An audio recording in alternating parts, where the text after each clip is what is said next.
Good morning! Happy weekend po sa inyong lahat. Ngayong araw, sisimulan natin isang brand new book, The Letter of Paul to Philemon. Kasama siya sa tinatawag nilang prison letters, kasama ang Ephesians, Philemon at Colossians dyan. And this is the shortest of all the prison letters na sinulat ni Paul habang nakakulong siya sa Rome. Okay? AD 60 nung sinulat niya ito. And napakaiksi ng letter na to, 335 Greek words lang.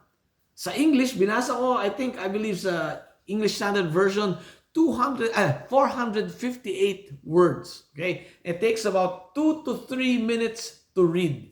Bakit ko sinasabi yan? Kasi today, we're not going to read the whole letter. Okay? Ang gagawin natin, magpe-pray tayo, tapos ipopost ninyo yung video, kunin nyo yung Biblia nyo or telepono ninyo, basahin ninyo yung ating text, Philemon, isang chapter lang yan.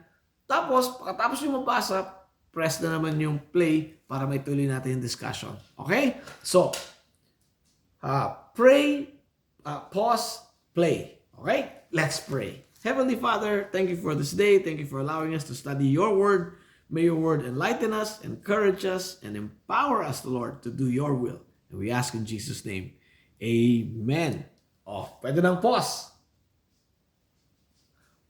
Pwede nang play. Okay. Alright. Ngayon, yung kwento. Ano ba itong kwento nitong letter of Paul to Philemon? Ito yung kwento ni Onesimus at saka ni Philemon. Okay. So, ang nagsulat ng letter si Paul, an apostle. Ang sinusulatan niya si Philemon. Itong si Philemon is a brother, a co-worker, a slave owner who is based in the city of Colossus. Yan. Meron siyang slave nung araw, pangalan niya Onesimus. Si Onesimus, tumakbo. Nilayasan niya yung master niya na si Philemon. Bawal yon, okay? At hinala pa nga ng mga scholars, baka may kinuha siya, baka nagdakaw siya, probably pera ang ninakaw niya. So, hinahunting ngayon itong si Onesimus. Ngayon, para magtago, ang ginawa naman ni Onesimus, nagtago siya sa Rome. Bakit Rome? Kasi sa Rome, napakaraming tao, iba't ibang klaseng tao. Sabi ni Onesimus siguro, hindi na nila ako mahanap dito sa Rome. Pero, nahanap siya ni Paul. Okay? At ang ginawa ni Paul, binahagi ni Paul yung ebanghelyo. Shared the good news, tinanggap niya, Onesimus surrendered his life to Jesus Christ and he became not only a believer, but a co-worker. Naging kaakibat ni Paul sa kanyang trabaho dito sa Ephesus, tsaka sa Rome. No? So, at some point, inutusan ni Paul si Onesimus na bumalik kay Philemon. Siguro to set things straight. Pero may twist. Magpadala ng sulat si Paul. Ito nga yung sulat niya kay Philemon. At ito yung favor na hinihingi ni Paul kay Philemon. Tatlo yan. Unang-una, magpakita sana ng kindness si Onesimus at patawarin niya. Si Philemon at patawarin niya si Onesimus sa kasalanan niya. Pangalawa, okay, tanggapin niya hindi lang as a slave si Onesimus but as a brother. Okay? And pangatlo, ibalik niya si Onesimus kay Paul. Kasi si Paul, kailangan niya si Onesimus dahil naging useful siya sa kanya. Yan ang sabi ni Paul. By the way, yung pangalan na Onesimus, okay, merong funny twist to. Yung pangalan na Onesimus, very popular yan, very common yan na pangalan ng mga servant sa panahon ni Paul. Because ang ibig sabihin ng Onesimus is useful. Kaya sabi ni Paul kay Philemon, balik mo sa akin si Onesimus dahil Onesimus siya sa akin. Okay? Useful ang Onesimus. Okay? So very straightforward naman yung letter at yung purpose ng letter. Pero may dalawang dimensions kung gustong i-share sa inyo. Yung spiritual dimension ng kwento or theologic at pangalawa yung practical application para sa atin. Okay? Yung unang dimension ganito. Si Onesimus, yung spiritual, siya yung sinner. The one who has done the wrong and is now away from God and he needs forgiveness. Yan. Si Philemon naman, siya yung na-offend. Siya yung kailangang magpatawad.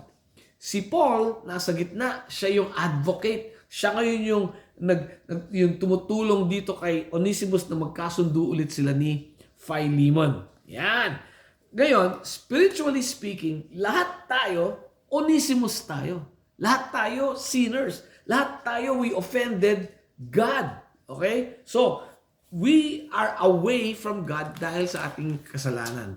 Ang advocate natin, ang pumapalagitna sa atin ng Panginoon ay ang Panginoong Jesus. Yan. Siya ngayon yung advocate natin. Okay? Tumutulong sa atin, ibalik tayo sa poder ng Diyos Ama. Okay? Ngayon, sa verse 18, sabi niya, if he has wronged you, pagkabi niya kay Onesimus, at all or owes you anything, charge that to my account. Importante yan kasi yan ang ginawa ni Jesus Christ para sa atin. Sabi niya sa Panginoon, yung kasalanan nitong mga Onesimus na ito, mga kasalanan ni Raymond at lahat na nakikinig dito sa podcast na ito, huwag nyo na silang ipapunish, Father. Ako na ang tatanggap ng punishment. Yan ang ginawa ng ating Panginoon para sa atin bilang advocate natin.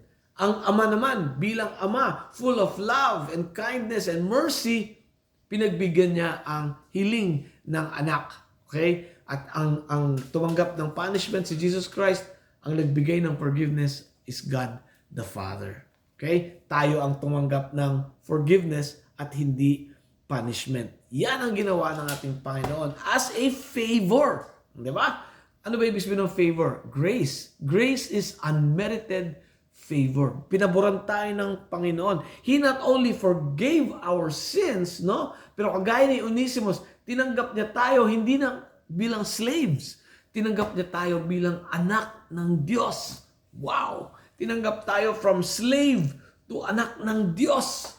Hallelujah! Yan ang ginawa ng ating Panginoon para sa atin at ginawa ng ating Diyos Ama. Okay? Hallelujah!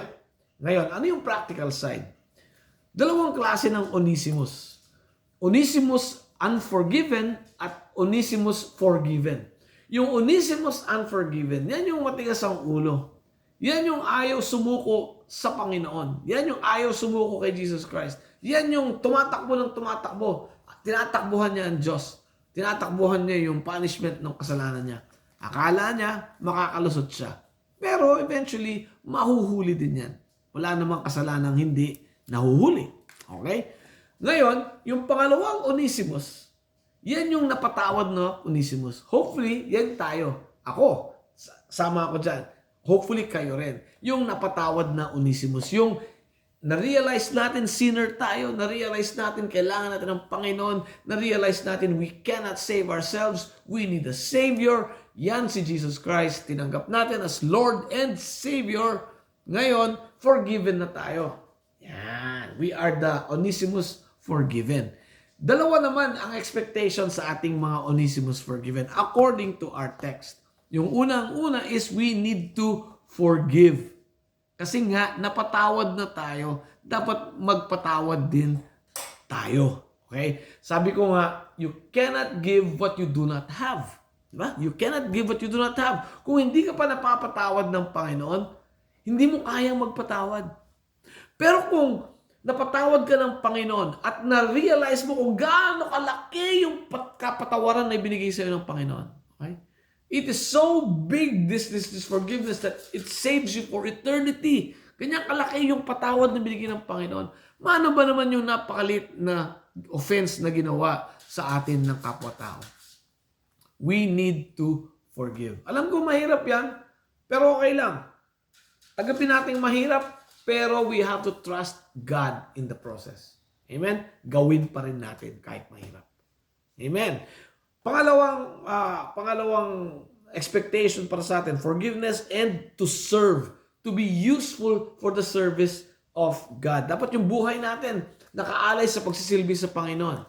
Ibig ba sabihin niya, dapat lahat tayo, pastor, misyonaryo, teachers, no, hindi ibig sabihin. Ang ibig sabihin niya parang ganito, Father, I realize, ang laki ng napatawad mo sa akin, I need to forgive, I need to serve you with all that I am. Kung sino ako, kung ano yung meron ako, time, talent, and treasures, lahat po yan, Panginoon, nakaalay sa inyo. Just let me know how to use it.